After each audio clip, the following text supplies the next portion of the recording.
Hello, আসসালামু আলাইকুম। বহুদিন পরে আসলাম। পাড়াওয়ারের কেমন ইনকাম সেটা জানার জন্য ভাই। এই শীতকালে কেমন ইনকাম করতেছে আমাদের পাড়াওয়ার বাইকাররা সেটা দেখাবো।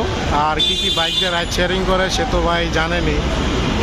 এফজেড, জিক্সার, পালসার বহুত। তবে আমরা একটা বড় ভাইয়ের হ্যাঁ আচ্ছা, এক বড় ভাইয়ের কাছ থেকে শুনবো সে প্রতিদিন কত টাকা কামায়। হ্যাঁ ভাই, আপনি কত টাকা কামান? সে মুখ দেখাইতে চাইতেছে না।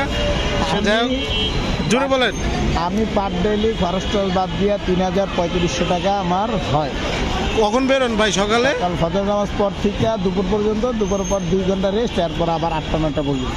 যাক, আপনার যারা যারা বিদেশে যান তারা বিদেশে না দিয়া এরকম পাঠাও মারেন, কাজে দিবে। আপনার ভাই পালসার ভাই, এটা পোষায় ভাই? হ্যাঁ অবশ্যই পোষায় না কেন? মাইলেজ কেমন পান পালসারে? মাইলেজ প্রায় আপনার ৪২। ৪২ না? গাড়ি টকটক কাজ করে রাখলে ৪২।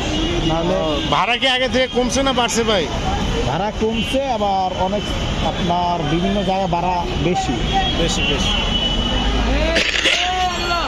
ভাই, যে যার পোষায় সেই ভাড়ায় নেয়। আসলে এখন ব্যবসা থেকে সবাই কন্ট্রাক্টে যাতায়াত করতেছে বেশি, কারণ গাড়িও বাড়ছে, যাত্রীও বাড়ছে, সবাই কন্ট্রাক্টে যাওয়া শুরু করছে। আর অ্যাপসে যারা কল দেয় তারা বাসা থেকে কল দেয়। তো যারা আমার সাথে যোগাযোগ করতে চান অবশ্যই আমার নাম্বারে ফোন দিবেন, আমি নাম্বার দিয়ে রাখবো। আর বহুদিন পরে ভিডিও নিয়ে আসলাম, তো ভাই কেমন হয় জানায় না। আর প্রতিদিন ভিডিও দিতে পারি না, এই জন্য কেমন হয় জানায়েন। আমার বাসা মিরপুর ১।